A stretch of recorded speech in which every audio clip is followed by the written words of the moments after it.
Ladies and gentlemen, would you please rise for the playing of the Sibling Rivalry Baseball Podcast. And here's your host, Jana, and her big brother, Jeff. Time for another episode of the Sibling Rivalry Baseball Podcast, episode 11. Where has the time gone? I don't know. We've just been trucking along talking about baseball. Yeah, I was like thinking that we were only like 3 or 4 into it, and we're already into 11. No. I guess we must be on a pitch clock too. We're moving fast. We're just zipping through these things. Yeah. All right. Once again, we're here to talk baseball. That's what we do every week. We're not experts. We just love the game. We're fans of teams. We're fans of the game. We're fans of, let's put it this way. You're really a super fan of one team, and you kind of tolerate the rest. Is that a fair? Yeah, I think that is a fair assessment. I tolerate the other teams. Certain players you're okay with, if it's a good play, but yeah. Oh, no, I always will give credit where credit is due. Oh, yeah. No, I mean... Even when I'm watching my team and the other team makes, hits a home run that's like, out of the ballpark or makes a catch, I always am like, good job, nice, Do you golf clap it? I do, just like Freddie Freeman. Just like double just like F. Freddie. All right. Well, we'll talk Dodgers and Freddie coming up. But first, let's jump into the show talking college baseball. Yeah, college baseball, lots of upsets this weekend. To Omaha had a lot of potholes in it for a few teams. Some number one seeds did not make it out. And some of them didn't make it out like immediately. They lost 2, boom, boom, and they were out. A couple others, they took their time being eliminated, but still, not a whole lot of number one seeds coming out this time.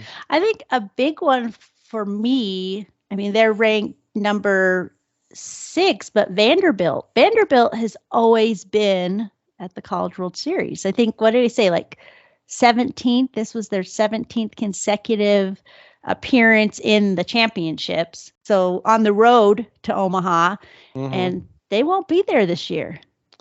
No, and I think they played a little dangerous with no offense when they were eliminated. Xavier took them out, and the interesting part about that was, I don't even know if it was interesting. That's just my crutch word there. The interesting thing was, nothing was interesting about it. They had a 1-0 lead. They were looking okay. They were kind of shutting down Xavier. And then in the top of the 9th, the game got paused because there was supposedly lightning within 8 miles, which I guess if there's lightning within 8 miles of the stadium, they have to stop, and it's 30 minutes. And if there's another lightning strike, the clock starts over again. I ended up not watching the end of it, although I had watched most of that. I had watched Kentucky, win handily, and then over West Virginia, and then I didn't watch them with Indiana, but they played later the same day, and then it's like they try to get it all the way, and then a lot of the other games, like down in Baton Rouge, there was weather delays, so they got pushed back a little bit too. They finally finished up. Everybody finished up by Monday. Yeah. But yeah, Vandy just, I don't know how far they would have gone, because if they'd have got out of their region, they would have had to face off with probably the most fearsome team coming out of their bracket anyway. The Cinderella story thus far in Oral Roberts, number 4 seed coming out of Stillwater.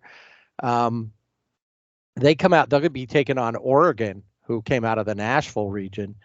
And I don't know even if Vandy could have handled Oral Roberts. I don't think so. I think they're the sleeper. Yeah, they're like Cinderella, but I think they were kind of the sleeper team because they play in a conference that is not as well known, obviously, as like the SEC or Pac-12 or something like that. And I think people maybe underestimate them. I think them and DBU both. I mean, DBU maybe not so much anymore because they've started to, people have seen, but because they've been like 9 years of getting into the championships. But I think even they underestimated what Oral Roberts was all about. I also wonder if Arkansas underestimated TCU and Trey Richardson. I think everybody underestimated Trey Richardson. 2 home runs all season long. And in this game, in the first inning and the second inning, comes up with the bases loaded and clears them. In 2 innings, he's got 2 grand slams and 8 RBIs. And then he goes on to hit a 2-run homer a few innings later and another 10 RBIs on the day with 3 home runs.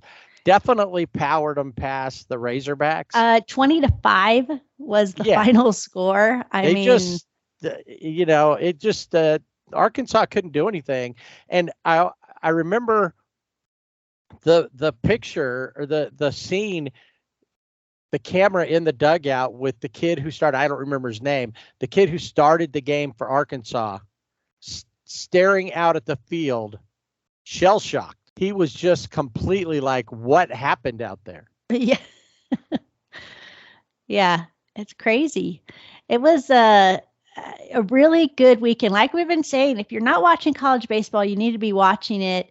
Super regionals start this weekend and really good matchups that are going to be coming through. But the seeds that are out, we talked about Vanderbilt, Arkansas is out, Clemson, Miami, Oklahoma State, and Auburn. Auburn was out like immediately. Yeah. I don't even think they even let him play the second game. They just said, you know what, that was just so bad, you're out. Yeah, you got to go. You got to go. They were out quick. Oklahoma State was out quick. Mm-hmm. It was. It took Clemson a while, but a lot of the number 1 seeds, when you look through there, you just see a handful of them. Kentucky, LSU, 2 number 1 seeds that came out, and whoever was the higher seed nationally gets the super regional. So like Indiana State, they're hosting again versus TCU. Tennessee was the higher seed out of the Clemson bracket. So they'll host Southern Mississippi. Kentucky's going to be at LSU. Mm-hmm. Texas is going to be at Stanford. Alabama is going to be at Wake Forest. And Wake Forest is number 1. I mean, they were number 1 throughout the 10 weeks, 12 weeks, something crazy like that. Yeah, right there in the rankings. Duke is going to be will be at Virginia. And South Carolina, the Gamecocks are going to be playing the Gators of so you got Florida. An SEC matchup. Yeah. And an ACC matchup with Duke and Virginia. Yeah. The rest of them are all, different.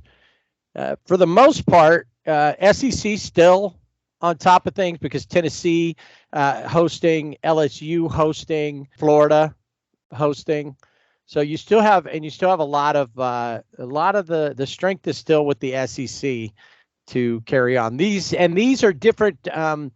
These are a 3-game series versus being the double elimination. Now we'll get back to double elimination when we go to Omaha, but to get there, you just need to win the 2 of the 3 in the super regionals. So you have any picks? We didn't make any picks last time, and honestly, I'm sure our picks, even if we picked an upset, it probably wouldn't have been Oral Roberts. Right. We never would have thought TCU, TCU could win, but we wouldn't have expected Trey Richardson to do what he did. No, not at all. I'd really like to see Oral Roberts continue on because they are that one school that the Cinderella story, that one the that you want to underdog. see. Yeah, the underdog. And so I like Oral Roberts, and probably I like TCU. I think Wake Forest probably will continue, and I only say Wake Forest because I really like their the Demon Deacons. I like their mascot. I just pick teams based on mascots. But yeah, I think it'll be interesting this with Indiana State and TCU. I think that could be a good matchup. Yeah, I think so too, because you've got two teams that are not really. I'd like to see Indiana State go because it's a team you never really hear of. That's true. Yeah. I mean, not that Texas Christian's like a big name in college baseball necessarily. They're a bigger football school. You hear about them a lot of times during that season, but. Well, and a lot of these teams, I mean, we talked about the SEC, but you're looking at Duke. That's, primarily basketball. Mm-hmm. South Carolina, football. Florida, football. Even Oregon is it Oregon? Oregon State is more. Oregon, the Ducks are. Yeah, the Ducks, football. Known for football. Alabama, obviously. Roll Tide, yeah. Tennessee. Kentucky I would say, more basketball. Basketball for sure. LSU, we've seen baseball, but also football. Texas, definitely football. And I think that's just because with the Longhorns, the rivalry between the Longhorns and the Sooners. So that's my take on that. But, and then Stanford football too. I think a lot of it, baseball, if you follow baseball. But I think if you looked at all of these, you'd be like, oh, okay. And then you'd be like, Oral Roberts has sports teams? Right. I wouldn't have even thought about that. I knew they had a basketball team. Right. That I wasn't surprised about. But the baseball team, it's not always have a lot of, you might have a team, but not necessarily a great team, just simply because not a lot of, good baseball players are going to your school. They want to go to bigger schools or better programs as far as, where all the money is. Yeah. And in this case, I guess we all were looking the wrong direction when Oral Roberts showed up and showed everybody how it's done. And so good things can happen to you. That's right. And that's what their team motto must be.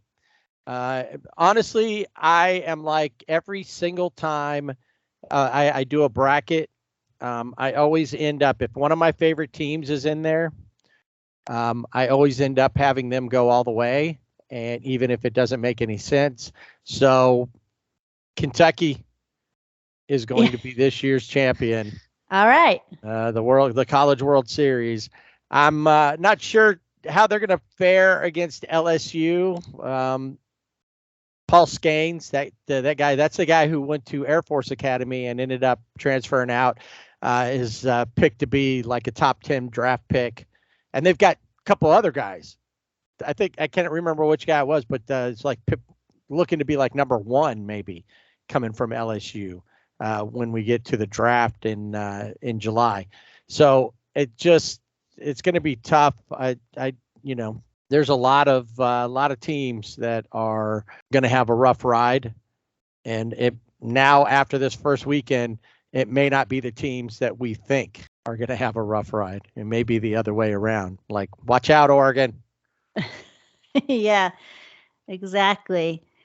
There's a guy that plays for Duke. His name's MJ Metz, and he's a graduate student, so he still has eligibility from Duke because he transferred, and he's injured, and he tore his ACL in an 8-7 loss to North Carolina State in the ACC tournament, but Duke kept him active, and going into, I think it was the first game against UNC Wilmington, he hit 3 home runs in 3 consecutive at-bats with a torn Wow. ACL. Right. Yeah, that was crazy how he did that. And so Duke, watch him. Duke is going up against the Virginia. So what are they? The Cavaliers? That's right. The Cavs. Yeah. Chris Taylor's is an alum of that school. So alumni. So I'm sure he's rooting for them. But yeah, I'm gonna go with Oral Roberts. I think just take it all the way. Just my Cinderella off the cuff. That's my pick. Crazy, who knows? But we'll see. And then I think we should watch Alabama as well, who's had been pretty good over the year. But this is their first super regional in like 13 years. Yeah. And are they going to be motivated? The thing is none of these kids were there 13 years ago. At the most, some of them been there for 4. It seems like a lot of the better players always end up being, you keep waiting to hear, oh, this is a senior pitcher or senior. No, they were all sophomores, it sounded like, that were playing the best, or maybe a junior, a couple seniors. But it seemed like all the sophomores were the stars. Yeah, I think it's going to be another exciting weekend of college baseball with the super regionals. So it went from 64 and down to 16, and then we will see who heads to Omaha.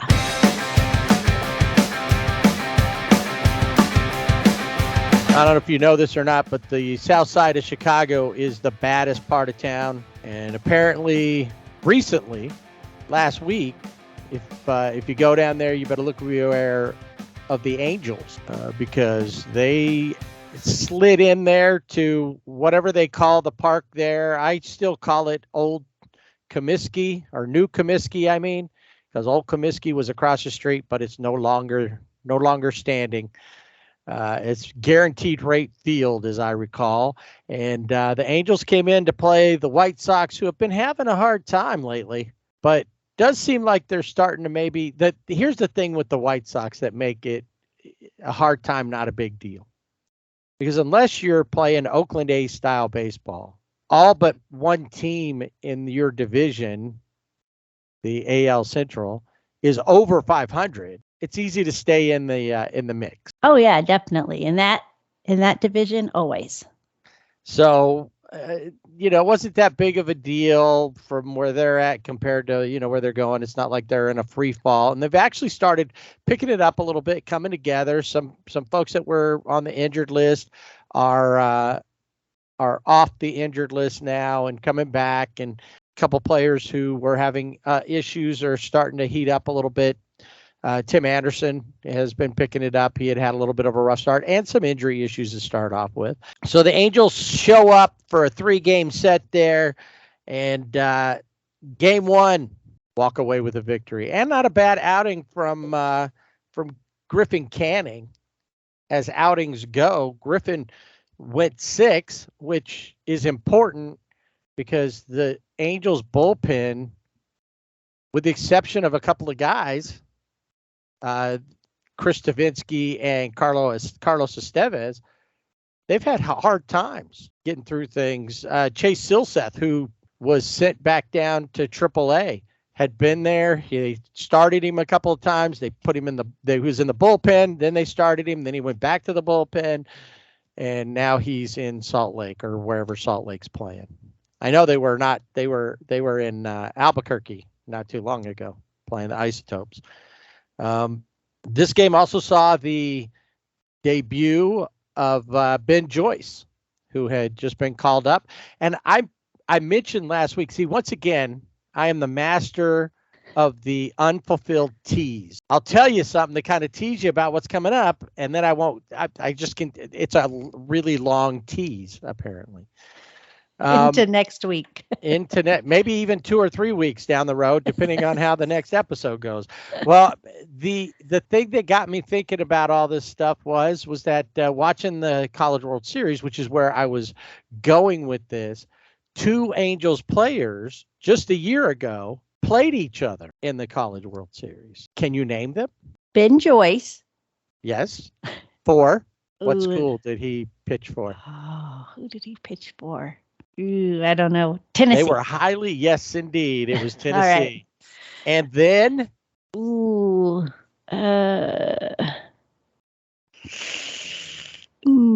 I don't know. Rookie shortstop Zach Neto. Zach Neto, was of course. From Campbell. And Campbell and Tennessee Yes. played last year That's right. in the championships. So that's what I meant to bring up. So there you go. Paid off the tease there. They played each other last year. Now they're teammates, and the first 2 players out of last year's draft to be called up to the major league. Anyway, he came out and threw a couple of innings there, or an inning. Griffin Canning, 9 strikeouts, which we haven't seen a lot of strikeouts from any of the pitchers other than Shohei. Shohei's been in the top 3. He was number 1 in the American League at one point with strikeouts, but we'll get to him in a little bit. Brandon Drury, who has heated back up. He had 3 RBIs and a home run there. Matt Thaiss with a solo, and Trout was even 2 for 4. So they win this one 6-4. It also, and I think this is even bigger, Ben Joyce, he threw 105 in a college game, and he threw pretty consistently over 100. In fact, I think they said he hit 103. What I see is that he's going to, number one, he may be real fast now, but they're going to figure him out because he's just throwing hard fastballs. Unlike the other kid they called up, and we'll talk about him too, Soriano. He's got no breaking balls. He's got no off-speed stuff, really. It's just go out there and throw hard. He's going to throw his arm out. I mean, easily could. He wants to throw, 105 in a game, 106. He wants to throw the fastest ball ever. He could, but at what cost? Yeah. Well, and we're seeing that too with the pitch clock. He should be used to the pitch clock, but being in the minors. But the pitch clock, and on top of that, just wanting to throw as hard as you can probably is not going to equal success. Right. And he wasn't in the minors very long, so even though he had the pitch clock, maybe he didn't. Yeah, but after I said that, I was like, an extension. So. Yeah. In this game, I do want to mention that Liam Hendricks made his That's where debut. I was going. All right. I said even more important than Ben Joyce, Liam Hendricks coming back from cancer. Yeah. And, he had stage 4 non-Hodgkin lymphoma, and he went through, chemotherapy, did all of the treatments, and made his appearance in the 8th inning. It's standing ovation, well deserved, and not only obviously from the hometown crowd, but the Angels too. Well, yeah, it's that's pretty incredible. He didn't have a great outing coming back. I mean, overall 3 hits, 2 runs given up, but I think the triumph wasn't about what he did there, and doesn't matter if he had a bad inning, because the fact that he was out there made it good. Anyway. Yeah. He Definitely. overcame something that's able to come back and do his thing. Eloy Jimenez, Andrew Vaughn, and Romy Gonzalez, all with home runs in that game. Michael Kopech was the loser, but he struck out 10 Angels along the night. So the Angels, though, pick up the win 6-4, head into the game 2, and Tyler Anderson. Yeah. So excited he was coming. And not so excited now. Right now, he's looking like a lot of the guys on the Angels that were great last year. He was great last year, not so good this year. Yeah. The question is, was it a fluke last year, or is it something to do with the Angels organization and that's throwing him off? I would hope that, and this is the thing that always gets me is, well, I relearned how to pitch last year, through their system. Well, how did you forget in the offseason? You forgot everything you learned. Right. And maybe that's something they have, some kind of chip the Dodgers implant, and then when you go to another team, Okay, that's apparently it. they didn't do that to Noah. Anyway, No. he only threw 4 innings. He gave up 6 runs in a 7-3 loss. Angels had 5 total hits. Shohei and Taylor Ward both with a home run, and of course Gio Urshela, who is the only player batting over 300 for the Angels, had a sacrifice fly RBI. Once again, it was really like Jake Berger, Luis Robert, who drove the White Sox forward, and they had to face off against Lucas Giolito, who's not having quite the year he did last year. Yeah, he's 4-4. But that could be more about his team than. That could be, yeah. Taylor Ward hit his second career leadoff homer, both coming against Giolito. The other was April 29th, 2022. So that's kind of a fun stat. Yeah. I didn't even notice that. Wow. Right on. Yeah. Shohei had a 435-foot home run for his 13th home run of the season. So, he had gotten hit. I think I got hit in the shin in the first game. So that was a little scary, but he was okay. Because he is a robot. Yeah, you're going to pull his face away. And it's need just to reprogram his first innings. Yes. But other than that, game 3, another guy who's had success in the past is Lance Lynn from the White Sox. They go up against him, and basically Lance Lynn not having any success that day. No. In this game, the Angels win it 12-5. Shohei homers in consecutive innings, including a 459-foot drive. That was the longest of his Major League Baseball career. And he drove in 4 runs to help the Angels.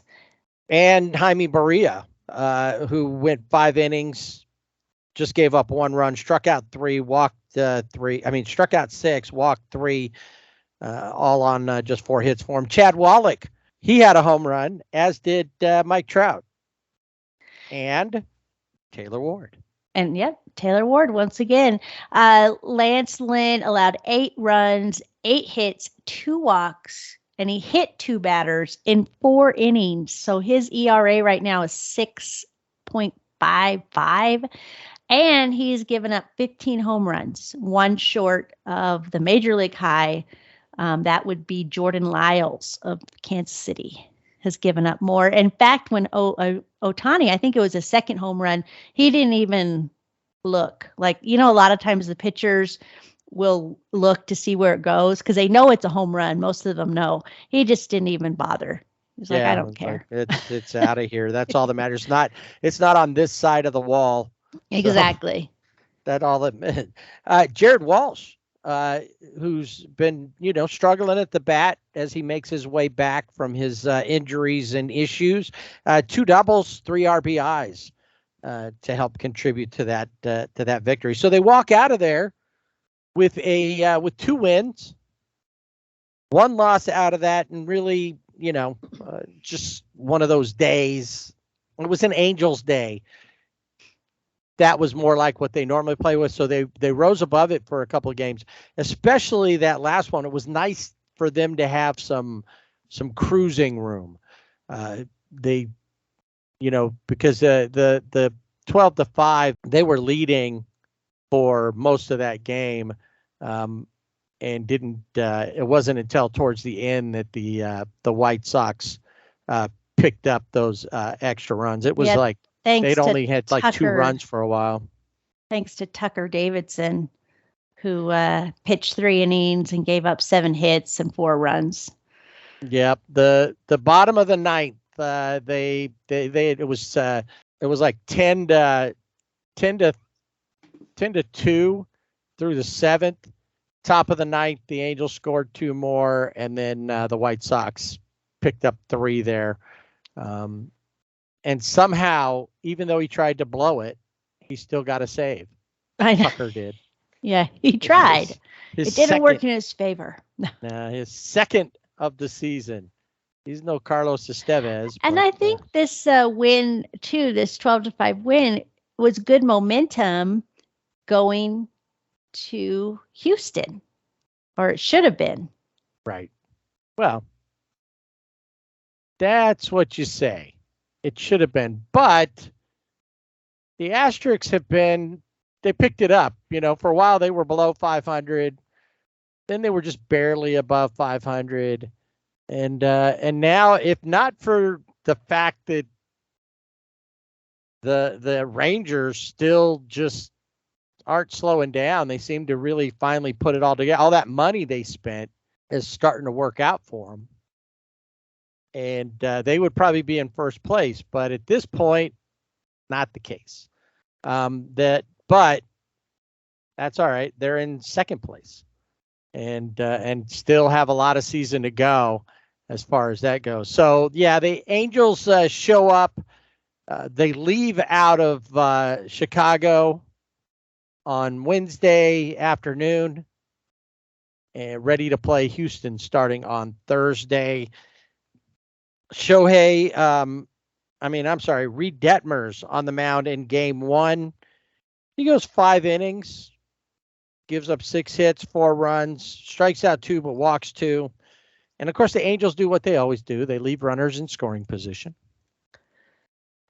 2 for 12. But overall, the problem has been with their offense is that it's not, you're getting a little bit maybe from the bottom sometimes. Usually it's the middle, Drury, Renfroe, and then those 2 guys have been pretty solid most of the time. Renfroe's been struggling lately. Brandon Drury picked it back up again. You want to give, Jared Walsh as much playing time to get him back and acclimated to see if we can get him back where he was. But, Gio Urshula's been consistent. There's a couple games, if you look through box scores, where there's no hits at the top, hits in the middle, nothing at the bottom. Yep. Or now you might see a little bit more because Zach Neto's been fairly consistent offensively. But what happened? We don't see, Taylor Ward's getting more playing time now. So what's going on? Did Mickey Moniak kind of fall out of favor a little bit there? Maybe. Bobble. Are they going to send him back down and try bringing Joe Adell back up? I think Joe Adell, I'd like to see him succeed, but I don't think he's ever going to succeed as an Angel. And it has nothing to do with him. It has everything to do with the Angels. And I think if he went someplace else, he might be an everyday starter somewhere. He might figure it out. He could be. But anyway, Reed Detmers, like I said, on the hill. Brandon Drury with a home run and an RBI. Just as I'm talking about these guys, here's where the offense came from. Drury, 2 for 5, RBI and a home run. Renfroe, 3 for 5. Urshela. And I usually get that one right. 2 for 4. And Zach Neto. Who did I just talk about? These guys were all those guys. The offense. And then, they had to deal with some of the usual suspects. Now, Tiny was back, but not for long. He only played this one game of the series, full game was this first game. And then I don't remember what his issue was there. But they pulled him out. I don't know if he's been officially back on the IL. He did start out and play in game 2, but was pulled out and missed. Or I get, was it 2 or 3? Anyway, he got pulled out, and so he missed out on the last couple of games of the series. Yeah, he has an oblique injury. That's right. I remember that because I was thinking, Am I gonna sing the oblique song for Tiny? He's And not. he I mean, said, we how get to many the hits? wheel, we'll talk about it. But All right. yeah, That um, sounds yeah. I mean, in this game, we had Alex Bregman, Jose Abreu. They both had 2 RBIs. Kyle Tucker had 3 hits. Phil Nevin was finally ejected, not from baseball, but just the game.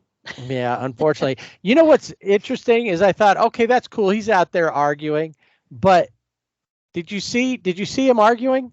I was watching the game. He was like right in the umpire's face. He even took his hat off at some point, but I thought his head was going to explode. It Got bigger. You could see it get bigger. He got red. And I was like, expanding. waiting for, what was that movie, the horror movie, like Scanners or something like that, where the heads would explode? That's what I was expecting to happen. You were hoping. No, I don't. You know. Now, on the other side, we had one manager ejected, but on the other side, we had Dusty Baker's 2,126th victory as a manager, moving him past Joe McCarthy as 8th place on baseball's all-time list. So Dusty Baker at number 8. And wow. I've given Dusty kind of a hard time when he went to the Astros, and he kind of picked up their little, I don't know, I'm going to say persona, however they carry themselves, but I still like Dusty. I mean, he's a legend in the game, so got to give him that credit. When they picked him up, you didn't want to see him go there just because of what was going on, but you understood why. This is a guy who, he's just his integrity was there, and I guess he had to kind of to get in there and gain trust. He had to go in there and kind of say, he never said they didn't cheat or anything like that. He just kind of, let's pick it up from here and let's go, and let's not be that team. But that doesn't mean we can't have some attitude or some swagger. We just need. So. And he's always had swagger. Oh yeah. I mean, so from his days in Atlanta until now. And just for the record, Joe McCarthy, he not was the senator. No, nor a recent ball player. No. Joe McCarthy, born in 1887 in Philadelphia, died in Buffalo, New York in 1978. Wow. So he was old. Oh, yeah. And he was he was a manager of the Red Sox at one point. Managed 3,487 games, managed, of course, the Yankees, and made his Major League Baseball debut for anyone? I don't know. I would say that if you ask somebody who didn't really know baseball what the 3 teams that they probably could think of off the top of their head, maybe say 5 teams, just to be fair, because you could add in the Dodgers. Yeah. But when you think that far back, you can think Dodgers.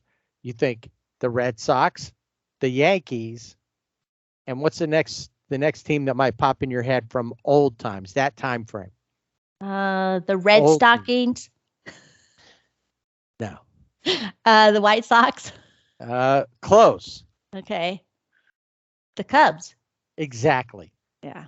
Yeah, he was he made his ML debut in 1926 with the Cubs. Wow.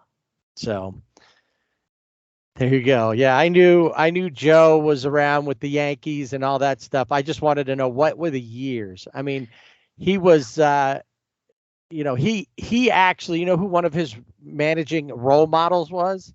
I don't know who. Connie Mack. Oh, yeah, of course. And that makes sense. He went on a baseball scholarship to Niagara University.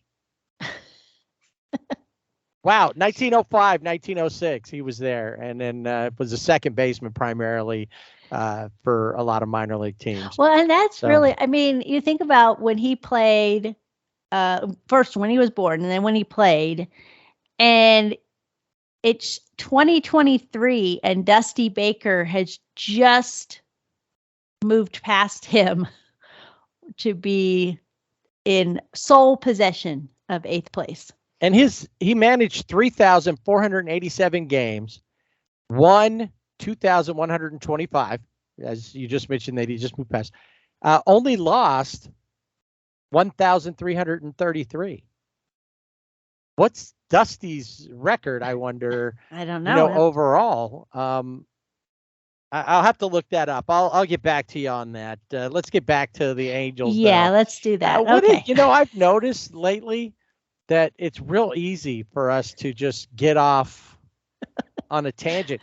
A little baseball history for you. Joe McCarthy. If you for a lot of us who have followed baseball, especially when I started following it, there were still guys in the game there were even players in the game who were managed by that guy. And later on in his career, so there was a lot of that connection to history, and you figure the kids that are born now or within a certain time frame, when we were little kids, we were we knew people, older people who were connected to other historical events, not just our grandparents. I mean, think about it. When our grandparents were kids, there was the ability to have TV, but it wasn't like everybody having, how many TVs do we each have in our house kind of thing. Most people have at least two, things like that. Our computers are now, all those things, that was nothing. They barely had flight, The Wright brothers were, when Grandpa was born, the Wright brothers were still figuring out how to make, so it's all that kind of stuff. So we had connections to history like that. Now the connections to history are, Olivia Newton-John, let's get physical, or, the beginning of that, it's like, or they're just born, how many kids have been born now that they don't know a world without cell phones and things like that? We never had those as kids, but, it's just the difference of what history you're connected to. Exactly. And, did you know that Dusty Baker was born in Riverside? I did not know that. Huh. Yeah, he was born in Riverside, California. Wow. How about that? Has managed the Giants, the Cubs, the Reds, the Nationals, and of course we know the Asterix.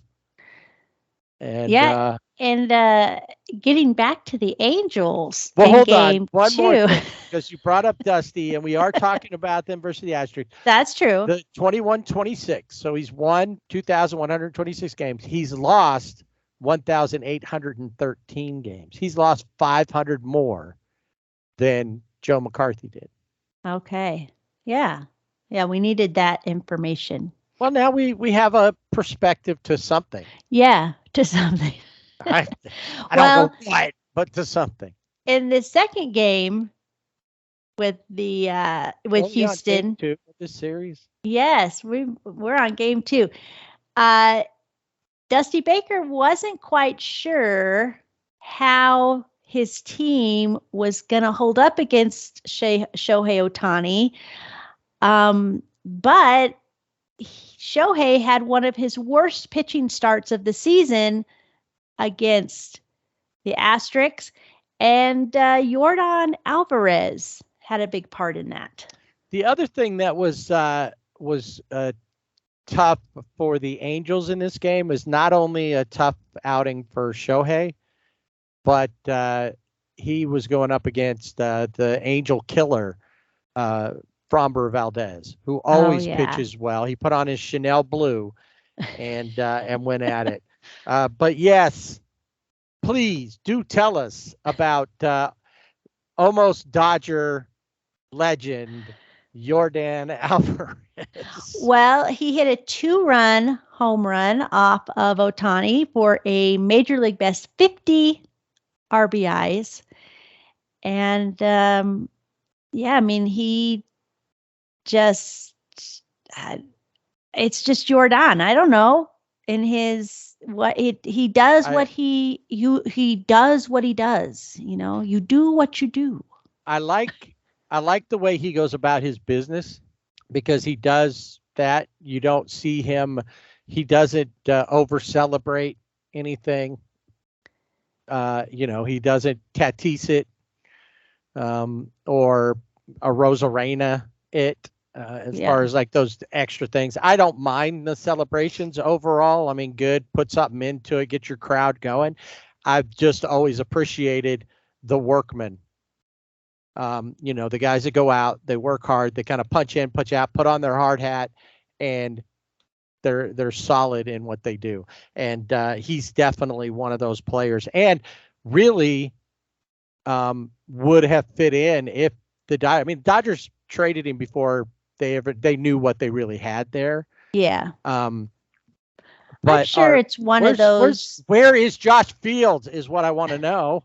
Because he was part of that trade. He was, and we never found him. We looked for him all of our first season, and we still don't know where he is. Still hiding out. I thought maybe he was at least coaching Little League or something, but no, we're not seeing anything. Nothing. Yeah.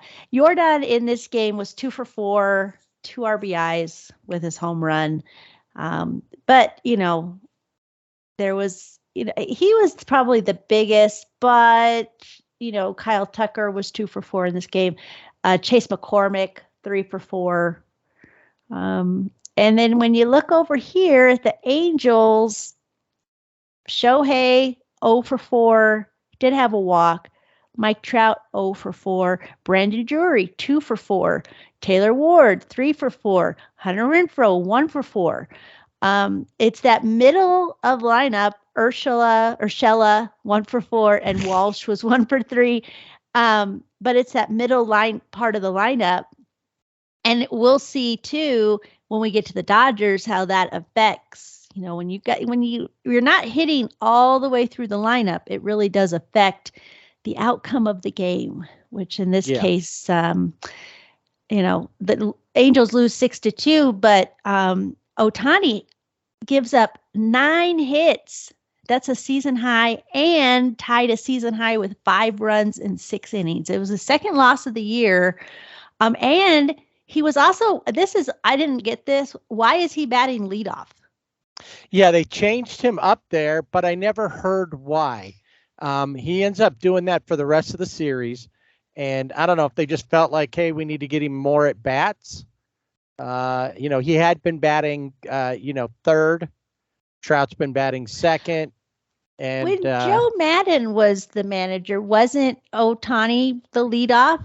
Yeah, often he was. And so maybe he was trying to. Maybe Phil found Joe left something in a desk or something, and he just happened to find that. And it's like the soup Nazis recipes. He found them in an armoire. Right. So Framber Valdez goes 7 innings, gives up those 5 hits between Drury and Ward, and of course Zetto hit by a pitch. Yeah. Which happened a couple times in this series. I think he's got there for a while. It was like every game. It seemed like his first 7 games he'd been hit 7 times almost. Right. And now he's at wasn't he had the record or something? Yeah, he was. It was like crazy how that came around. But yeah, anyway, so that's but he's getting on base. Regardless, that he got hit one time there. We're a little worried because he got hit in the foot, and it kind of took him down there for a second, but he shook it off and he went. And I guess when you're younger like that, if you get older and you get hit in the foot, then you're like, okay, I got to come out of the game. But in this case, he was fine. So and made it for the rest of the game. Came back and played the next day, but. Anyway, so the next day they've got to go up against another strong arm and if not for Framber, this guy's probably the ace of the staffing, Christian Javier. he is so he comes out. He goes for 6 innings versus Patrick Sandoval, and we were talking about we were talking about bad outings for Shohei. Patrick Sandoval, who had a breakout season last year, is not having. He's having a breakdown season, as you said last episode. Yeah, he drops to 0-5, and he has allowed 32 runs and 34 in the third innings over 9 career appearances, 8 starts against Houston. So doesn't bode well for him in this game, that the Angels lose a little closer, 9-6, a little bit. Yeah, but you know what? At any point in the season, if I look at the win-loss record, do I get within 3, lost by 1 run? That's a different thing. So I've got like 6 different columns across for the losses. No. It's still an L. Patrick Sandoval only goes 3 in the third innings, gives up 8 hits, 6 earned runs, only has 4 strikeouts. And then, the bullpen has to come in and pick it up. And they did okay until they got, Ben Joyce, not so great. I also think that you're seeing, I think the Angels fans would be missing Matt Moore at this point. A lot. Yeah. Yeah, Ben Joyce came up for that. Ben gives up 2 runs on 3 hits, did strike out 1, but it just doesn't really, that's when you start seeing that it's not going to take long for people to figure out that he's just throwing really hard. Now, he throws a lot of strikes. Out of 10 pitches in one of the games he threw 9 strikes, but eventually all it's going to take is somebody just put the bat out there. And the harder that pitch, they don't have to swing that hard to get a good knockoff of it. And we'll see what happens if he can keep fireballing past them. What will happen first? The league figures him out, or he blows out his arm. Yeah, exactly. And I don't see so much by watching the way he was pitching. And then when they showed him in the bullpen on one of the games, he's got a thing across on his right shoulder.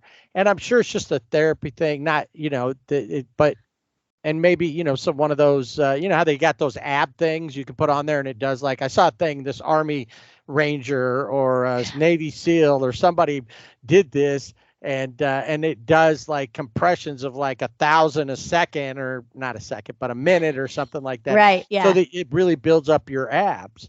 And so I don't know if that's what it was. There was like a little pulsar thing I could see on it.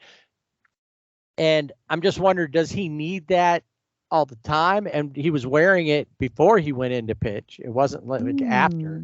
Yeah. So maybe it's just something to kind of help his shoulder be warm and loose. But the way he throws, I think he may have more problems with his shoulder than like an elbow issue. And if I'm him, and I think maybe somebody that's coming up on the Wheel of IL a little later and Chris Sale having a shoulder issue, you can get your elbow fixed. I know it takes 1.5 years, 2 years off of your time, but you can come back stronger.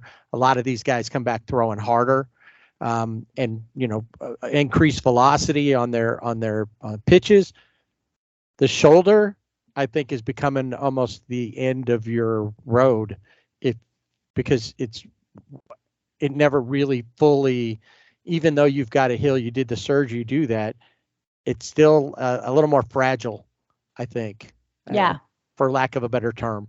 Yeah, no, I would agree with you on that. Yeah, in this game, as you mentioned, Christian Javier on the mound, he only gave up 1 run on 6 hits. He had 5 strikeouts. He's won 5 straight starts, and he's allowed 2 runs or fewer in each of those starts. And I always think, Framber Valdez, is obviously really good. But if I'm going to pick my top pitcher of the Astros, I'm going to go with Javier. Well, they did last year. He was the one that kind of led them off through the playoffs, started the World Series, as I recall. So, and he definitely had it. I just think that if I'm going team by team, if I could throw Fromber every game against the Angels, I would. Just because he's got their number. But obviously, Christian Javier kept him down as well. Matt Thaiss with a home run. Renfroe had a double. Mike Trout even got an RBI.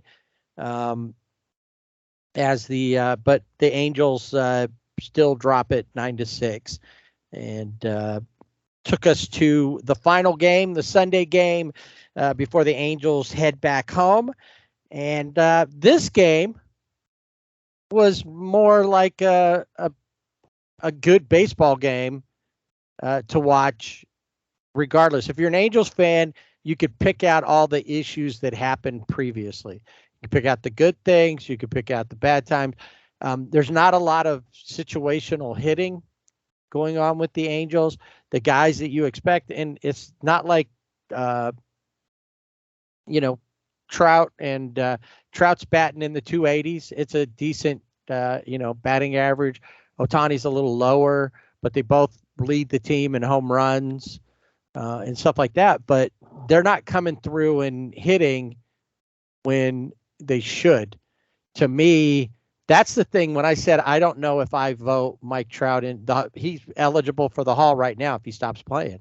I don't know that I vote him in because he's not that player. He's not somebody that you can always count on to, I've got a guy at third in the ninth, and more often than not, like the other day, this is the one that hits me. You got runners on, you could tie the game, take the lead, and you're like, great, here comes Mike Trout. We know what he's capable of. And then he's got a little blooper out to the second baseman, routine play, game over. And that's what I'm seeing more of, or a strikeout. Yeah. And those are the things that just, I want to see. I want to see him succeed like that. I want to see him win another MVP like he did. But I think at this point, I think that ship has sailed. I don't foresee him, he's just going to keep getting older. And no matter what he's doing, okay, you passed Joe DiMaggio with a home run. When's the last time you hit a home run after that? When did you get a hit that was a game-winning hit when you had the opportunity? It's just not happening. When did you do something so that way you could continue? Did you draw a walk so that, before it was Ohtani coming up behind him, before, and may it be again, but whoever's coming up, what is going on? The Angels send Griffin Canning to the mound.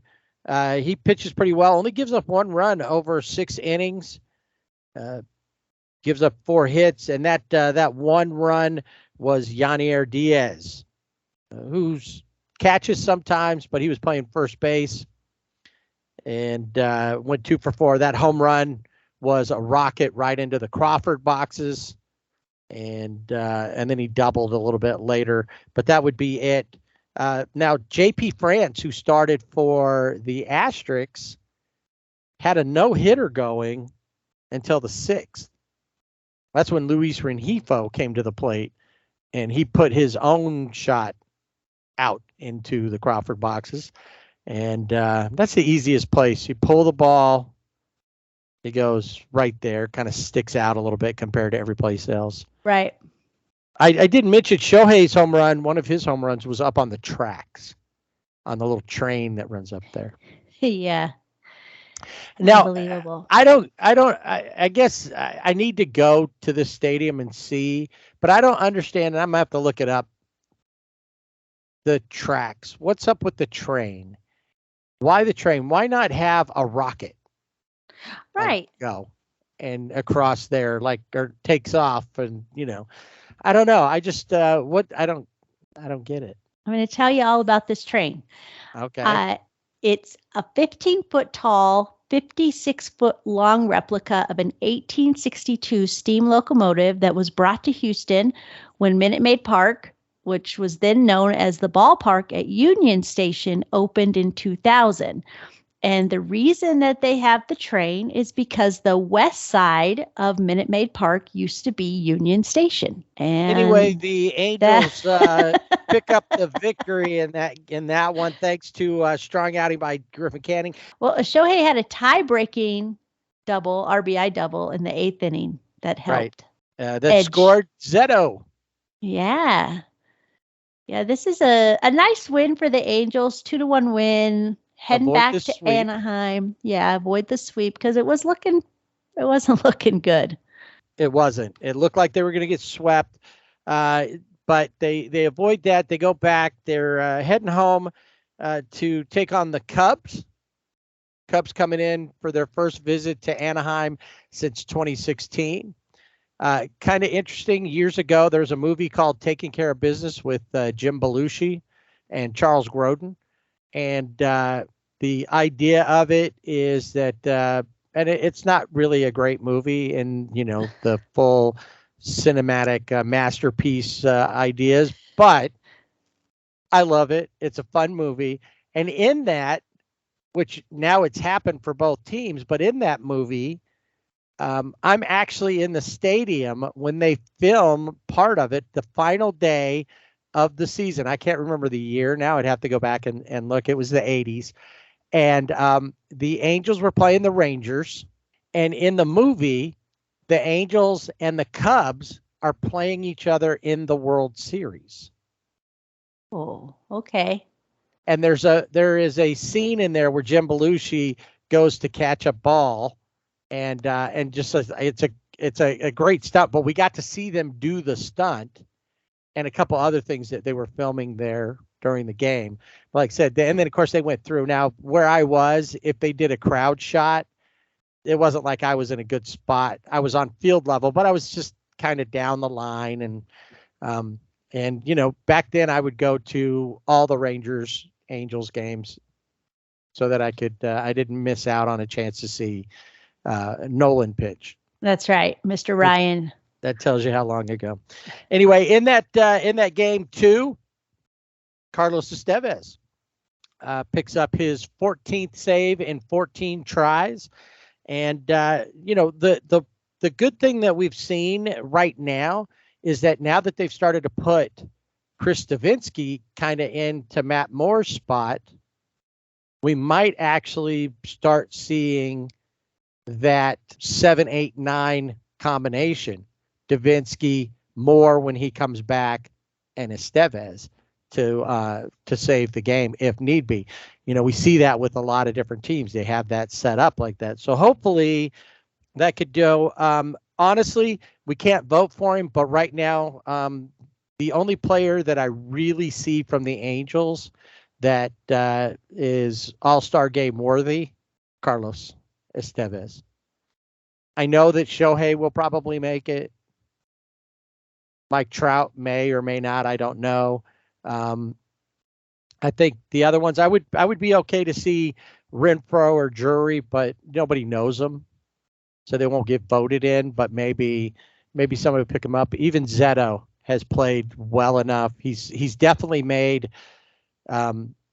shortstop less of an issue, a liability, as compared to what the season started as. So we said the Cubs are coming to town, and then the Mariners, who are making their first visit to Anaheim. The Angels did start off early in the season. Their second series was up in Seattle. Player of the week, who'd you got? I went with Taylor Ward this week. He was 10 for 26. He had a 384 batting average. He had 5 RBIs, 2 home runs, and a double. But the reason I went with him is because when I go through and I look at all of the box scores, each player, and he seemed to be the most consistent of over the last 6-7 games. So Taylor Ward for me. Yeah, I went with Carlos Estevez as that. He's just continuing to be, even when he's pitching in non save opportunities. Saw him come in, pitch a great ninth. They were tied. He's not. He's just been consistent, and I don't pick pitchers often, but just happy that he's there, and because he seems to be, him and Davinsky now have really been the strongest parts of the bullpen. It's time for Dodger baseball. Dodgers took on a couple of teams from the East Coast, one from the NL, one from the AL, and of course the second series is the one that the world was crazy for because it was a classic matchup. We'll get to that in a second. Let's talk about the Dodgers and the Nationals. That was the first series coming back home after their road trip. It's been a little time in Tampa. Can they bounce back from that series? Well, they're playing the Nationals. Yeah. They should be able to, you would think. You would right? think. Yeah. And in this first game they did. They beat the Nationals 6-1. And it was JD Martinez and Freddie Freeman who helped the Dodgers. They had a 6-run fifth inning. JD Martinez hit a 3-run homer. Freddie Freeman had a 2-run double. And the Dodgers just rolled to the 6-1 victory over the Nationals. Just on the arm of Bobby Miller. Bobby Miller, yes. He gave up 4 hits and a run over 6 innings. And they have won 12 of 13 at home since late April. And it was really good. I mean, he went 6 innings. He did give the bullpen a rest because they need it. The Dodgers bullpen is like overtaxed and they're just getting worn out. Overuse. Yeah, it happens.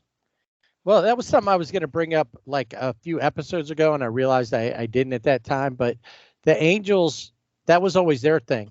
They start the season off, the bullpen would carry the starters, and then they'd get wore out, and then the starters would pick it up and carry it and do pretty well. And there was always another issue, whether it was the offense or that. But then at some point, neither side was effective. Right. And they can never get on the same page. Right. And part of the issue that the Dodgers have obviously is thank goodness Bobby Miller has worked out. Too bad that Gavin Stone just not ready. But with the injuries, that's, you figure you started off the season 1 man down anyway. Walker Buehler, you almost forget about him. Right. Unless you're watching, I don't know what car it is. I can't remember the car model, but he's in with 3 other, I think Ozzy Albies and somebody else.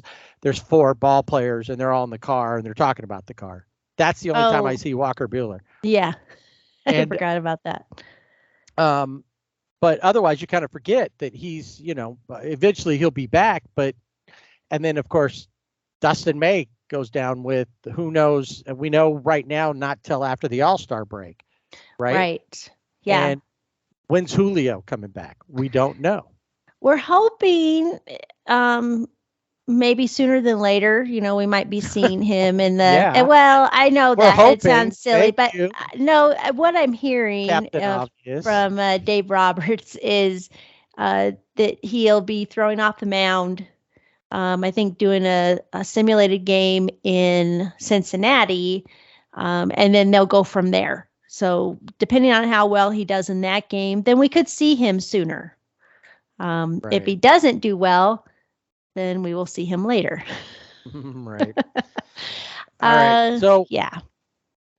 Good thing too, when we talk about what's going on with the pitching staff, is that we were a little worried, I think, at the very beginning about what was happening with Tony Gonsolin, but he's actually seemed to have overcome whatever was going on there. A little injury at the beginning, kind of a rough start, and he's actually looking pretty decent now. Yeah. Yeah, he is. He pitched in the second game, and another Dodger win, 9-3. And once again, it was Freddie and JD who powered the Dodgers. Freeman, he extended his hitting streak to 19 games. He had a 4-hit game with an 8-inning home run, and JD Martinez went deep for the third straight game. And Jason Hayward also joined the party with a home run. And this is Freeman has 13 multi-hit games during his streak, and he's batting .449 during that span with 21 RBIs. And Tony Gonsolin allowed 1 run and 3 hits in 6 innings. So looked good on the mound. Former Dodger Keibert Ruiz, which is the catcher for the Nationals, hit a home run and powered them to those 3 runs. Game 3, the final of the match. And honestly, this match, I felt pitcher matchup was actually an even match. You got Noah Syndergaard, who's had issues. Patrick Corbin, who was great with the Diamondbacks. Right. But has been pretty below average with the Nationals. And you expected a lot more from him. It just never came to be. But those two guys going against each other, they had really similar stat lines. I was just going to say, yeah, very similar. 5 innings, 7 hits, both of them. And Corbin gave up 3 earned runs. Noah gives up 5, but they both have 2 strikeouts. 2 strikeouts. They both gave up multiple home runs. Mm-hmm. And so 5 runs for Noah. Corbin gave up 4 total runs. I stopped with the earned run thing. Who cares? How many runs were scored on them, and only 1 didn't go towards his ERA. But it was almost exactly 3 home runs. Noah gave up 3 home runs, and Corbin gave up 2 home runs. But today, it wasn't about Noah causing issues and blowing the game. It was Brusdar and Skip, because with 5-4, between the two of them, between Corbin and Noah, it was when Gratterall and Skip gave up 5 runs. Gratterall gave up 3. Skip gave up a number, 2. Home runs hit by Keibert Ruiz, Heimer Candelario, and Luis Garcia. And C.J. Abrams. All these guys had home runs in that game. Yeah. To power the Nats to a 10-6 win. Yeah, Brusdar has been. He's, I think, been better out of the bullpen, except in this. I mean, he has a 1.90 ERA. Defensively, though, which we will talk about in this next series again versus the Yankees, he just needs to learn sometimes not to throw the ball in the deep. Yeah, absolutely. That is definitely, you can pitch well and still make mistakes that cause, to cause you to lose a game. Yeah, and Bickford, he usually has been pretty good, but he has a 6.92 ERA, and he has not looked comfortable on the mound. I think he always looks nervous to me when he's pitching. He does. And he also, it looks like, got a haircut, and I noticed that, and I'm like, oh, how's he going to pitch today? Got a haircut. Right. Got the haircut. But didn't he have some kind of issues? Yeah, well, maybe could have been causing this. Yes, which we'll talk about in Around Baseball. All right. Yeah, so the Dodgers, they do get the series win. Got 2 games over the Nationals, which is, not too bad, but you're hoping going into this series versus the Yankees, which is very much hyped. I mean, they were on Saturday Night Baseball on Fox, and they were on Sunday Night Baseball on ESPN, so you can tell that everybody was like, oh, this is the matchup we all want to see. And of course, it's because of the history of the Dodgers versus the Yankees. And the Dodgers did something that was very Angel-like. They win the first game, and they do it in a good, convincing way. And then we'll talk about games 2 and 3. But in the first game, it's Clayton Kershaw, and he's on the mound. He's looking so much better, and he accomplished something that he has not done, and that is he had never beaten the Yankees. And he did that in this first game of the series. The Dodgers beat the Yankees 8-4. And of course, it did help Kershaw that his teammates had a 6-run lead in the first inning, and that kind of helped cushion the way. He had 9 strikeouts over 7 innings, a 4-hit ball, and Mookie Betts hit 2 more home runs in this game. Mookie had his second straight leadoff homer and an RBI single during the 8-hit first inning against Luis Severino. They batted around, and then even though Kershaw gave up homers to Giancarlo Stanton and Josh Donaldson, who both came back from the IL, it didn't really rattle him. And he just kept pitching, and Mookie Betts helped along that with a 4-for-4 game. He had a walk, 3 RBIs. And there were a season high 52,534 fans that turned out to the Ravine for this matchup. Max Muncy had a home run in this game. JD Martinez had a home run in this game. And Freddie Freeman, he wanted to extend his 20-game hit streak. He was 0 for 5 in this game. Everybody's hitting. Except for Freddie this time. Yeah, I was a little sad to see that. But me what too. I know. Me too. So you're all excited. I think as a Dodger fan, you're like, all right, Yankees coming in, and we beat them first game. Second game, not so much. Garrett Cole on the mound, and he looked really sharp. He struck out 5. He gave up 2 walks. He only allowed a run. And he only pitched, I think, 6 innings? And he only had 80 pitches. He had only thrown 80 pitches by that point. So when he came out of the game, it was a surprise because he had leg cramps. And so they had to take him out. But it didn't matter because, like I said, the Yankees beat the Dodgers in this game 6-3. Aaron Judge hit his 19th home run, and he made a catch that was heard around the world. I don't know. Not really. It was definitely heard in Dodger Stadium.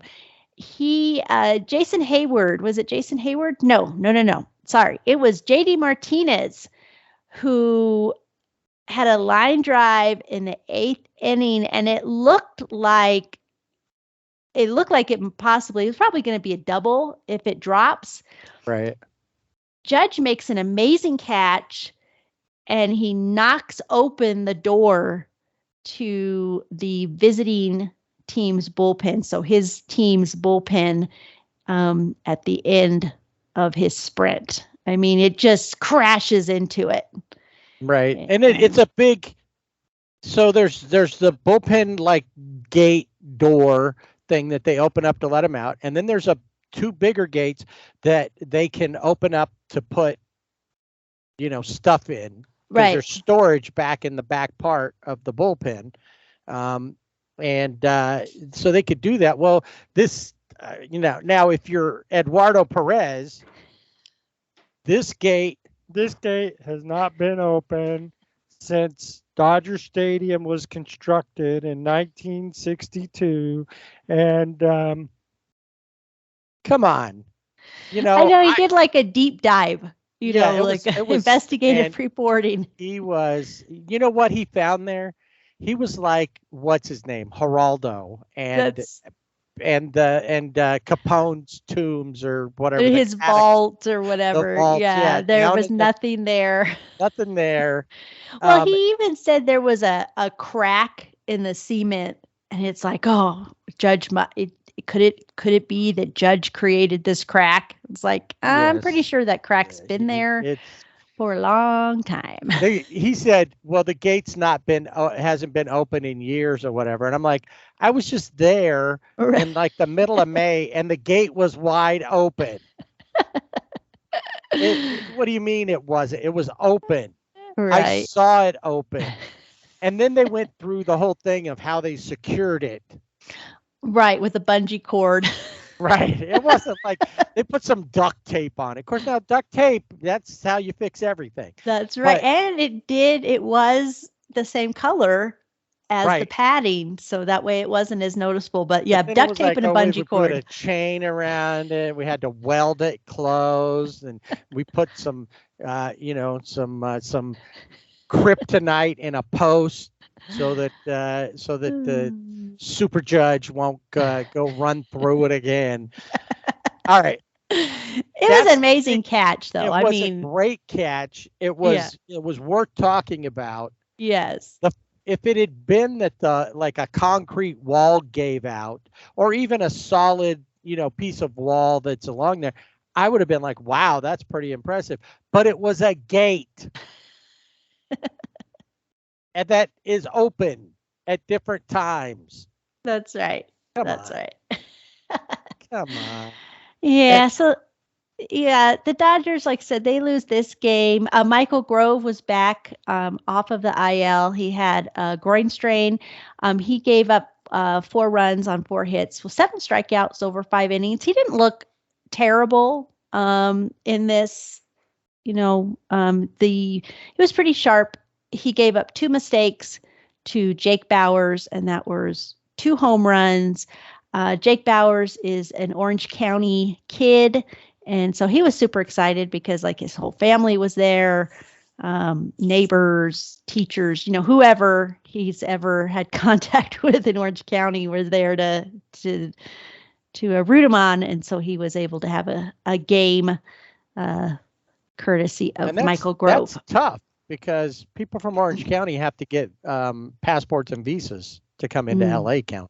Yeah. So they gave up a lot to come see Jake They did. play. Yeah, and like you said, Aaron Judge with a home run, Oswaldo Cabrera also homered for the Yankees. It really, when it comes down to it, the Dodgers weren't out of it. Obviously, an L is an L is an L, but there was always that chance, but they just couldn't. No home runs in the game. Miguel Rojas 2 for 4 with an RBI. Miguel Vargas had a triple, but that's just really the only thing to talk about. Not a lot of great there. Shelby Miller and Victor Gonzalez gave up runs that really kind of pushed the Yankees over. So not bad, though, because the Yankees have been surging. They're still in like 3rd or 4th place. Yeah. I think 3rd place now. I think they're 3rd because it's Tampa and then Baltimore, Right. and then the Yankees. Yeah. So they had even been at the bottom at one time. When Boston and Toronto surged. Now I think Toronto's at the bottom, but they're all playing over 500. Yeah. Well, and you look at their division. right. Well, I was going to say, you look at the records. The Dodgers and the Yankees have similar records. The Dodgers are in 1st place, or they're tied with the Diamondbacks, and the Yankees are in 3rd place. So that tells you the type of division that the AL East is this year. Mm-hmm. For sure. So then we go into game 4. This game, the Sunday game, you're thinking, okay, everybody got one. Let's see what happens here. And really, for a lot of the game, there was no run scored in this game for the first 7 innings. Yes. And or 6 full innings. It wasn't until the 7th that we saw some offense. Right. Yeah. It really was a pitcher's duel. Domingo Herman was on the mound for the Yankees, and Bobby Miller for the Dodgers. They matched, they were pretty equal. They're going about it, kind of different ways, but yeah, it was a pitcher's duel. Bobby Miller gave up 1 hit in his 6 innings, and he became the first Dodgers pitcher since at least 1901 to allow 1 hit or fewer within his first 3 big league starts. He ended up striking out 7 and walked 2. I think that he could have gone another inning. I don't think they should have pulled him at 6. No, he probably could have, and that may have made all the difference. Instead, even though the Dodgers do get, the Dodger fans do get a jumbo jack game out of that, thanks to him and to Bobby and the bullpen. They just couldn't keep it together. The top 4 hitters were Mookie, Freddie, Will, and Max. Ofer. Yep. JD with another home run. Yep. And David Peralta 2 for 4 with a double in that mix. But yeah, they just couldn't get past that. The bullpen really was the problem. Brewstar, Evan Phillips, even, and Caleb. I think Caleb's runs were more garbage runs at that point. But at that, it became a 4-1 loss, but really a 2-1 was really where the game was. Well, over. and there were a couple of plays where the Yankees had a runner on third, and it was, where are you going to make the play? Are you going to make the play to home, or are you going to make it to first? And in both cases with Chris Taylor and Miguel Vargas, they made the play to first because that was the best play. If you go back and look, because they would have scored, where it would have been offline, where where Will Smith had set up. And so, yeah, a couple of those runs were just like, okay, I got to pick. I need to get an out. And the first base was the best place to throw at that point. Yeah, I mean, you do that, and then you hope that you can pick up that run later. They just couldn't do that. Well, Anthony, go ahead. I was going to say, and it doesn't help, like you mentioned, that your top 4 hit are nothing. Silent. They are, yeah. I mean, it's like, why even bother to come up to the plate? Just, Right. Okay. Whatever. Just going to say, you can do that where we're going to walk the guy. You just show him the 4 fingers and like that. Maybe they could just show him 3. Right. I'm just going to strike out. So. Yeah, I mean, Mookie, that was a good example. I mean, it seemed like he just could not. Will Smith had a walk, but yeah, Mookie, it seemed like, I think that's all he did was strike out in this game. Right. Anthony Volpe, who is the very light hitting shortstop, rookie sensation they thought was going to be. He started off strong, still solid at shortstop, but can't hit a lick. Does hit a home run. Yeah, in the 9th, and that sealed the deal, because the Dodgers, they just couldn't do anything when they came up in the 9th. Also, the other thing too, I mentioned Brewstar Gratterall and his defense in this game. Instead of sometimes, the hitter, the batter hits the ball, and sometimes there's just not a play. And that's okay, because then you get back on the mound and you keep them at first base. You don't let them advance. But in this game, and it's like been the last, maybe it seems like every time he pitches, he's really a good defensive pitcher. But he has overthrown the ball, which then allows the runner to advance. And he needs to think, do I need to make that play? In this case, no, I don't need to make the play, because then it just builds up and adds, and right, not good. But yeah, that definitely was tough, the way that he threw it away, and just caused big problems. And it's like, turn and look right before you throw. Exactly. JD Martinez, like you said, he had a home run in this game. He has 20 home runs against the Yankees. It's his 3rd most against any club. He has 35 against Baltimore and 23 versus Cleveland. And he is 4 home runs away from 300 for his career. The Dodgers pack up and head to Cincinnati. And we'll play the Reds for 3 and then head to Philadelphia for another set there in the city of brotherly love. They get to see their old pal Trey Turner, who is not hitting very well, not playing very well in general. Watched him make a little league error the other day where the ball hit right at him. All he had to do was get down and set, a play I've seen him make before, and he didn't get his glove all the way down, went right between his legs. And out there. And you know what he did? All ball players do this. He did just like everybody else. He made the error. He looked at his glove. I know, like, where did it go? As if to blame the glove.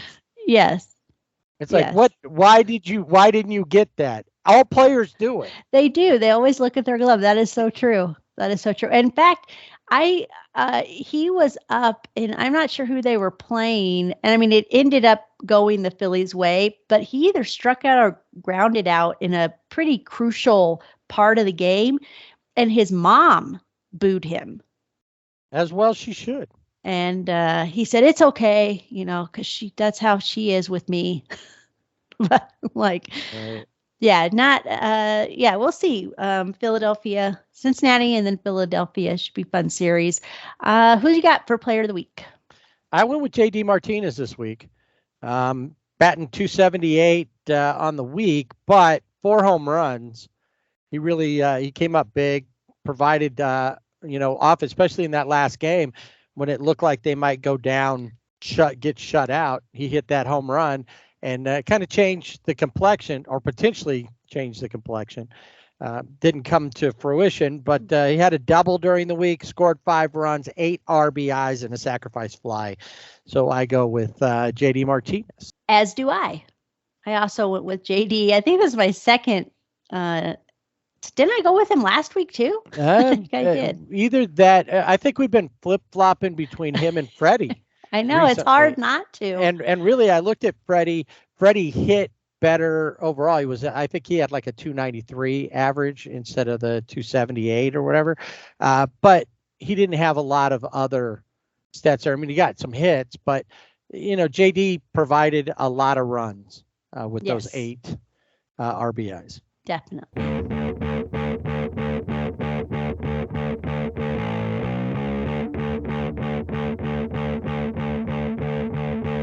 I always wondered, how come they don't make a station wagon version of the bullpen cart?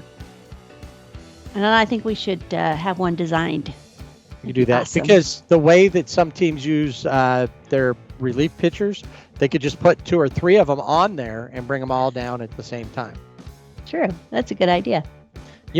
Talking about that, what was it? I'm trying to remember which team it was, but they had used like one pitcher during the College World Series or the playoffs. They used one pitcher that went like 7 innings, and it took them 9 more pitchers to finish the game.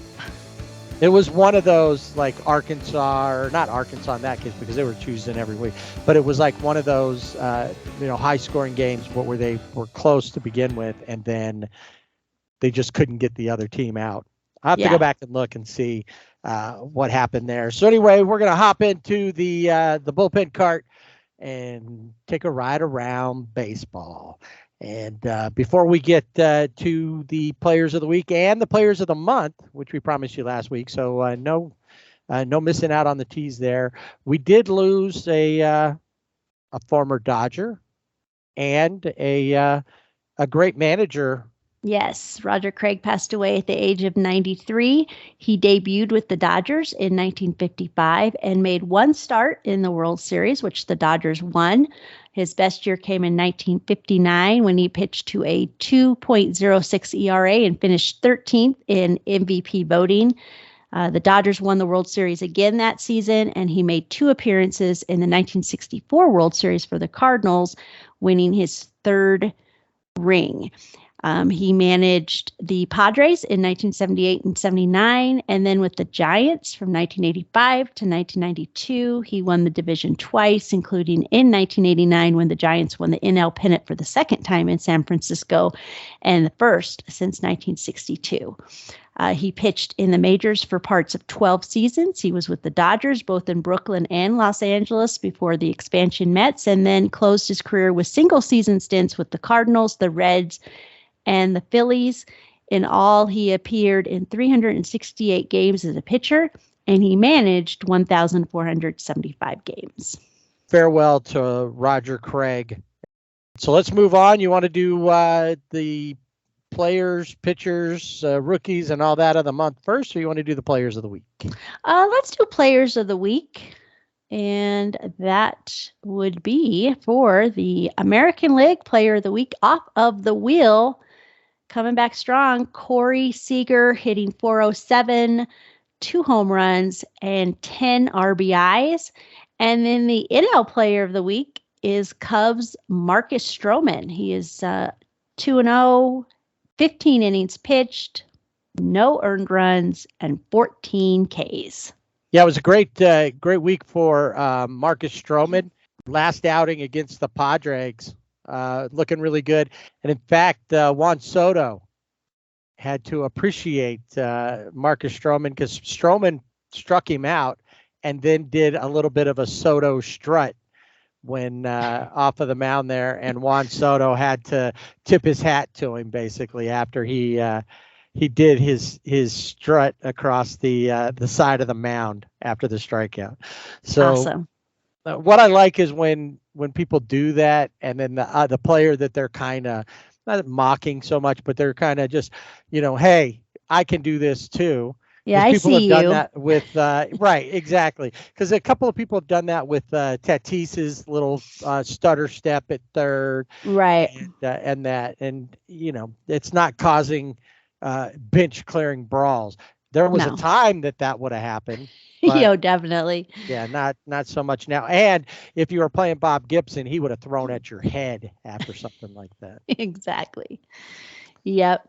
All right, what are we looking at for the players of the month? I know that there's another Ranger, I think, involved in all of this. Yeah, he's in the mix. Players of the month for the month of May in the American League, it is Aaron Judge. After winning the American League Player of the Month 3 times during his 2022 MVP season, he earns his first of 2023 and his 6th of his career. He actually missed the first 8 days of May, but he returned to hit .342 with 12 home runs, 25 RBIs, 20 walks, and he's a cheater. 1.356 OPS over 21 games. He's a cheater. Yeah, that's all. He should play for the Rays. Yeah. The National League, or the Asterisks, yeah. The National League, Freddie Freeman, for the 4th time in his career and 2nd as a member of the Dodgers. He is the National League Player of the Month. He closed out May with a 20-game hitting streak and recorded a .400 batting average, 6 homers, 17 doubles, 26 RBIs, 12 walks, and a 1.184 OPS over 28 games. Now we'll move to the pitcher of the month in the American League. It is Nathan Eovaldi of the Texas Rangers. His complete game shutout in his final start of April was a sign that things were coming around for him. He went 4-0 with a 0.96 ERA, 31 strikeouts over 37 2/3 innings in his 5 starts in May. And this is the first Pitcher of the Month award of his career. Wow. And you know what? I think that when with the Rangers, that's not the name you thought you'd be hearing the most. No, not at all. And the National League Player of the Month is Michael Wacha of San Diego. He struggled That's right. He struggled in April with a 6.75 ERA, but in May he went 3-0, 0.84 ERA, 26 strikeouts and 32 innings over 5 starts. And the Padres righty has only allowed 3 extra base hits all month, holding opponents to a 4.405 OPS. Wow. Yeah. And then we're going to head back down to Arlington for our American League Rookie of the Month. That would be Josh Young. And this makes back-to-back AL Rookie of the Month awards for him. The third baseman, hit safely in each of his final 14 games in May with 4 homers, 5 doubles, 12 RBIs, 1.284 OPS. He had 6 home runs altogether during the month, and he recorded a .318 batting average over 26 games. And then we head to Cincinnati and the National League Rookie of the Month, and that would be Spencer Steer. He had 25 hits over 64 at-bats for a .391 average in his final 15 games of May. He finished the month with 6 home runs, 19 RBIs, and a .945 OPS over 27 games overall to become the NL Rookie of the Month. And that we are not over, almost done. We got relievers. We're not over. Almost done. Alex Lang of Detroit is the American League Reliever of the Month. He becomes a second Tigers pitcher to win the AL Reliever of the Month award, joining Shane Green. He struck out 17 of the 41 batters that he faced. He allowed only 1 run over 10 2/3 innings, and he went 7 for 7 in save chances, and he had a 0.84 ERA. And then we head up to San Francisco for the National League Reliever of the Month, and that would be Camilo Doval. He is now a 3-time National League Reliever of the Month award winner. He converted all 11 of his save opportunities in May, and he recorded a 1.32 ERA and had 23 strikeouts over 13 2/3 innings. It's crazy that just the way things are going for the Rangers. And of course, the fact that they have, 3 different players grabbing Player of the Week, Player of the Month, on those different. And here's how you can tell that things are going well for them is the other day, and I hate that I can't remember who they were playing, and maybe you remember this. Jonah Heim, catcher for the Rangers, comes out, was going to throw down to second base for a stolen base. The ball got stuck, I guess, the way that he threw it, and it ends up hitting the ground and rolling out to Corey Seager. Well, the player on third sees this and breaks for home. Corey Seager hits him with a perfect throw, and they throw the guy out at home. It was a mistake, but as people are saying, oh, no, that worked exactly how we drew it up in practice. Right. Exactly. Exactly. We practice that all the time. But those little things like that, when those things start going your way, that just says, hey, not only are we playing well, but, the baseball gods are shining down upon us at this point. Yeah, down on the grill. It is getting things heated up for the Rangers. And, it's not like, hey, they're shooting to overtake Houston. No, everybody's shooting for them. Mm-hmm. And, I think just recently with the last streak that they went on, it had been, when you looked at the American League, Tampa Bay, Baltimore, Texas. Tampa Bay, Texas, Baltimore is how it lines up now. Another thing that I've been looking at is as of Sunday, and I've brought this guy up before, but something stood out the other day that he went 5 for 5 in a game in this last week. Luis Arraez.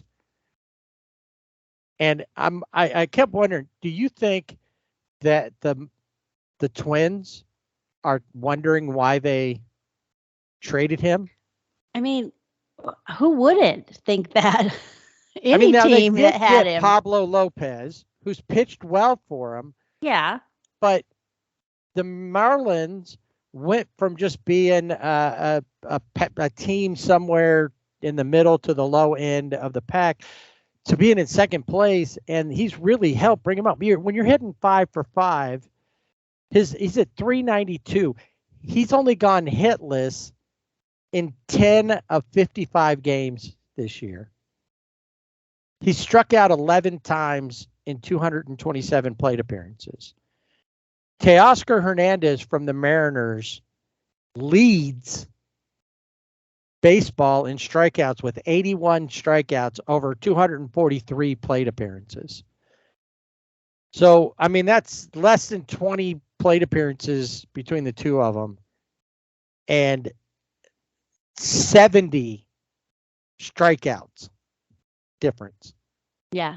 I'm just amazed. I really am rooting for this guy, because when I watched him play versus the Angels, you're never really sure where he never seems too high, doesn't seem too low. He's always kind of got the same expression on his face. Yep. Even when he gets a hit, it's kind of like, I expected to do that. I'm not over celebrating anything, little smile here or there, but nothing much. I'd really like to see. It's been since Ted Williams that anybody's hit 400. What year was that? Like in the 40s, right? 1941. Right. So the year that we got involved in World War II. Another player to talk about real quick.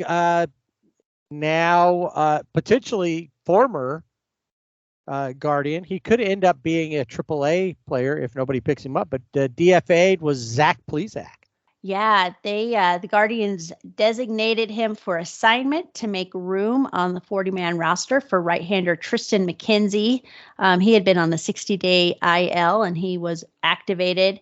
He had been optioned. Plesac had been optioned earlier in the month to AAA.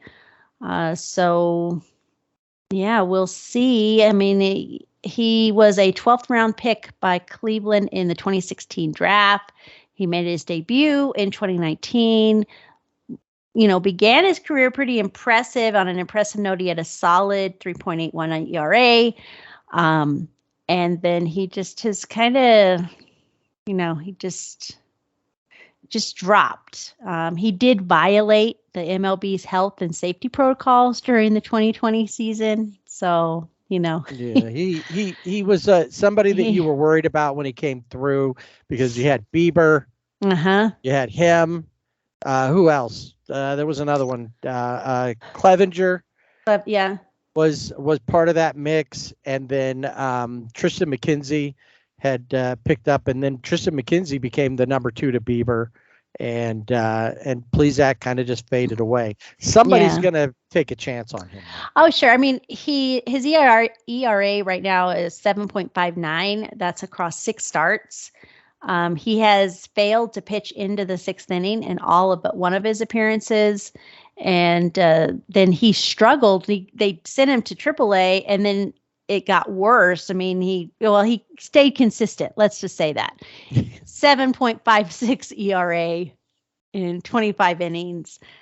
So the Guardians have a week to waive or trade him before signing him outright to AAA or just granting him a release. So, right. But yeah, I think he'll show up somewhere. I wouldn't trade anything for him. I'd let him release him, so that way I could sign him at league minimum, and that way I'm not really investing a lot if he doesn't come back around.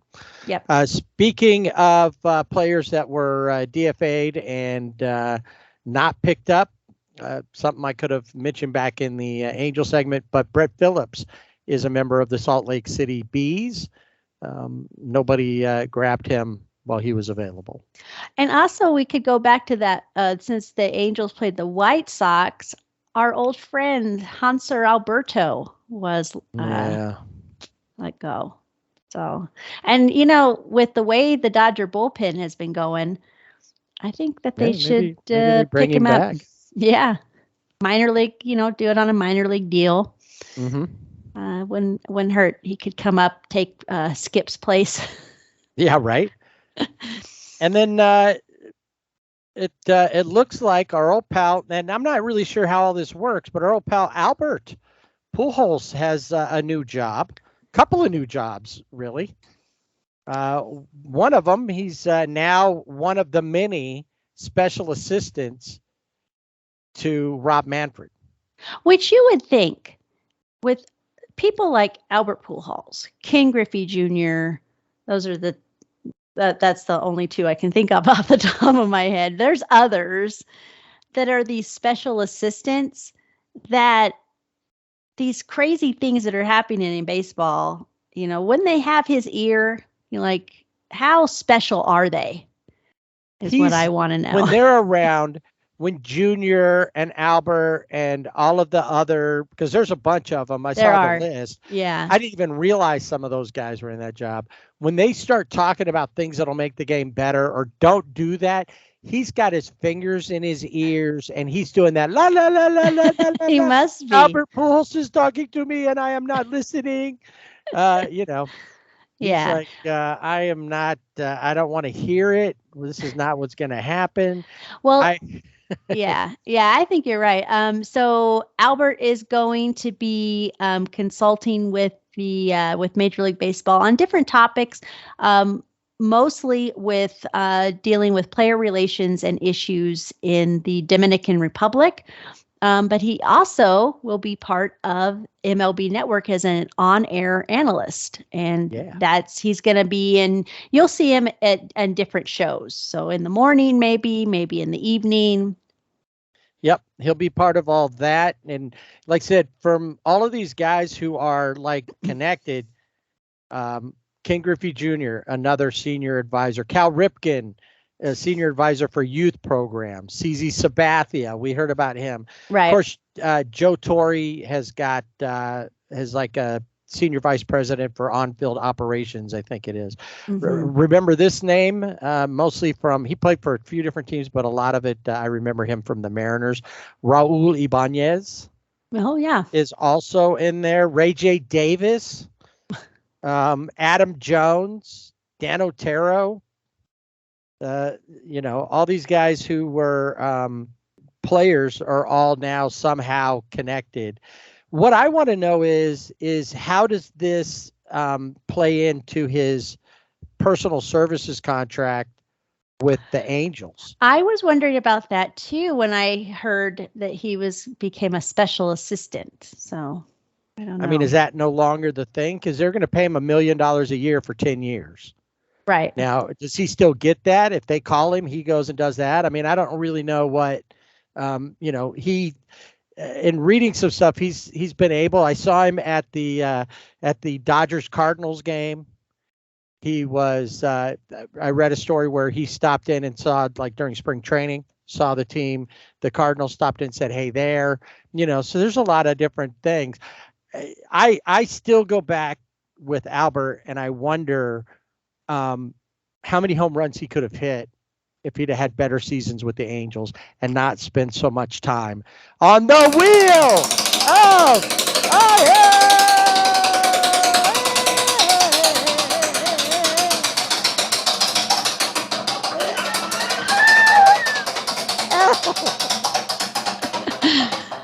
Oh, man. Okay. I gotta take a knee. Yeah. Washington Nationals right-hander Steven Strasburg has severe nerve damage and leading to doubts that he will ever pitch again. He has been on the IL. It seems like he's been spinning for a while. And he had surgery to treat thoracic outlet syndrome, and he hasn't pitched in a game since last June. And he has a history of nerve issues. So, it looks like there's nerve pain in his neck and his shoulder. He missed spring training. He was put on the 60-day injured list before opening day. He continued to throw, try to stay in shape, but he has not been able to get over that nerve pain. So he has pitched just 31 1/3 innings in 3 seasons since winning the World Series MVP honors in 2019. Jacob deGrom, after spending weeks working to return from right elbow inflammation, he has been transferred to the 60-day injured list. He was diagnosed with the injury after he left on April 28th, and he was placed on the injured list the next day. June 28th is the first day he's eligible to be activated, but Jacob deGrom on the 60-day IL. Chris Sale is on the 15-day IL with shoulder inflammation. There's no timetable for his return. Cal Quindrell of the Guardians has been put on the 15-day IL with inflammation in his right shoulder. Chris Bryant, who I forgot played for the Rockies, is on the 10-day IL with a left heel contusion. I forgot he played baseball in general. Exactly. Trace Thompson is on the 10-day IL with an oblique strain. Oh. I'm like, you know what? You know what I need? I need like the Pillsbury Doughboy. You know how when you poke him, Yeah. but instead of going ha ha ha ha, he goes oh. You poke him in the stomach. Is like, or no, you poke him on the side. Then he goes, on the side in the oblique. Yeah, that's right. We need that. Phil Bickford, he's on the 15-day IL with lower back tightness, so that could explain his 6.92 ERA. Darren Ruff of the Brewers is on the 60-day IL with a laceration and a non-displaced fracture in his right knee.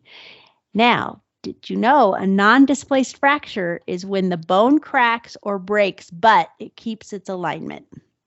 Because I knew you might ask that. Yeah, I didn't. Yeah, I probably. Yeah, wow. I didn't know that. That's crazy. That's Nestor Cortez. Weird, wild stuff. Yeah, Nestor Cortez is on the 15-day IL with a shoulder injury. Alex Boehm of the Phillies is on the 10-day IL with a left hamstring strain. Nelson Cruz of the Padres is on the 10-day IL with a hamstring strain. And Aaron Judge is not officially on the IL. We might know more later this week. Was it from running his shoulder into a wall or something like his cracking big concrete? toe? His big toe. Oh, is it just a big toe thing, or is it like turf toe? Well, I've heard possible fracture.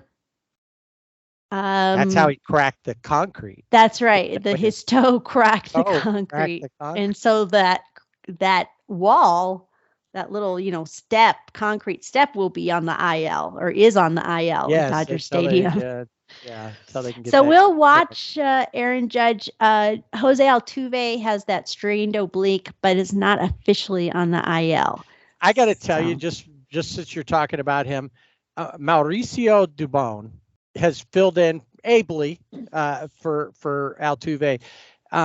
He made a catch versus the Angels where he jumped as high up to get a ball. It really looked like he got up, he started to jump, and then it felt like he kicked his legs and it pushed him higher. That he could have stood on Altuve's head. He had jumped so high. And he made the catch. It was a pretty awesome catch. But just that whole thing, the way it looked, like he jumped and then propelled himself higher by kicking his legs up. It almost seemed like, and it was quite. He has done well filling in for him. I know that the Asterisks really want to get Jose back in there because I don't think they're going to make a push for the Rangers without Jose Altuve. Yeah, I think you're right. And one other note, because you mentioned this last week, you asked me about Jonathan India and maybe, a trade. Dodgers are going to be going into Cincinnati, play in Cincinnati, and Ellie De La Cruz, the electric infield prospect that you were talking about, has been called up. So maybe they can work out a deal before. They could. Honestly, I think I'd rather have Jonathan India. Nothing against Miguel Vargas, and Miguel's come through, but I need somebody he's young still. And Jonathan India, he's proven commodity. And I think that, and I think he has a better defense because after you asked me that question, I really started focusing more on Miguel Vargas and at the plate, and of course in the infield, and he's not quite there yet. He will be, but if the Dodgers are in a race, either to win the West, which I think is their goal, or to be a wild card, is Miguel Vargas going to be one of those players to help get you there? I don't know. Jonathan Indian's only 24. On the season, he's batting 276, scored 47 runs, 29 RBIs, 12 stolen bases, which is something that the Dodgers don't really have any of. So I would like to see. I would love to see that. Yeah, it would be. We'll watch. We'll see. Maybe we'll talk a bit more about it in his debut when we talk about the Dodgers and Reds series next week. All right, and then one last thing, I heard that there was some kind of a special occasion up in San Francisco. What's the ballpark up there? Is it Oracle? Oracle Park, yes. Now it used to Oracle. be Pac Bell, and then I always liked that one because they called it the Big Phone. Yeah. Instead of. Yeah, it's Oracle. The Giants recorded, after 23 seasons, the Giants recorded their 100th splash hit home run. Lamont Wade Jr. homered on the first pitch of the first inning versus the Orioles. It went right into McCovey Cove in the San Francisco Bay, and that was number 100. As Max Muncy says, the ocean. Into the ocean, it did. Yeah. And I'm going to say, if Max Muncy could just play against the Giants, just bat against them all the time, they would have the 100th splash hit. Now, I guess he has to be a Giant to do that, but he could have racked that up. So it was the 100th Giant, not the 100th overall. No. I'm Did they gonna have to look and I'm gonna have to see what the overall. I didn't see that. We'll have to look for that. So that will be our tease for next week. All right, so we'll tell you about that on episode 27 is when we'll pay that off. That's right.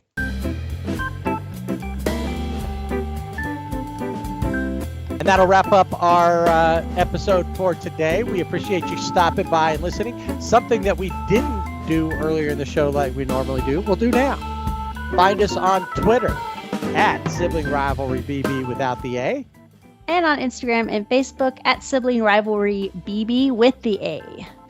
Also on our website, siblingrivalrybb.com. Check out the Fanatics link. While you're there, get yourself some gear. Father's Day coming up, and they've got the Dad's Day hats that have like the blue outline. I kind of like the Angels this year.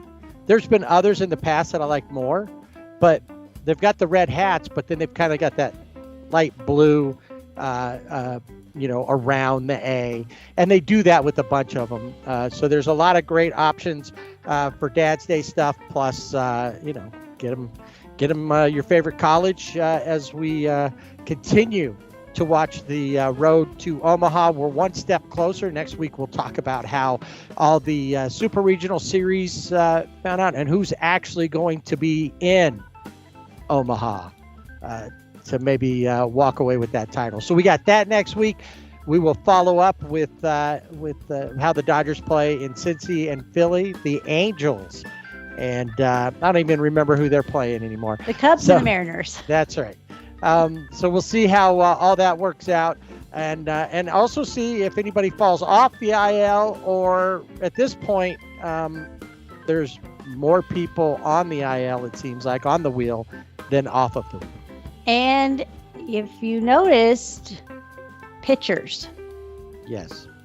Pitchers, with the exception of maybe 3. The rest were all pitchers. Oh, wow. So anyway, we'll talk about all that stuff like we always do and more on the next edition of the Sibling Rivalry Baseball Podcast. We hope to see you there next week. Don't forget to swing away.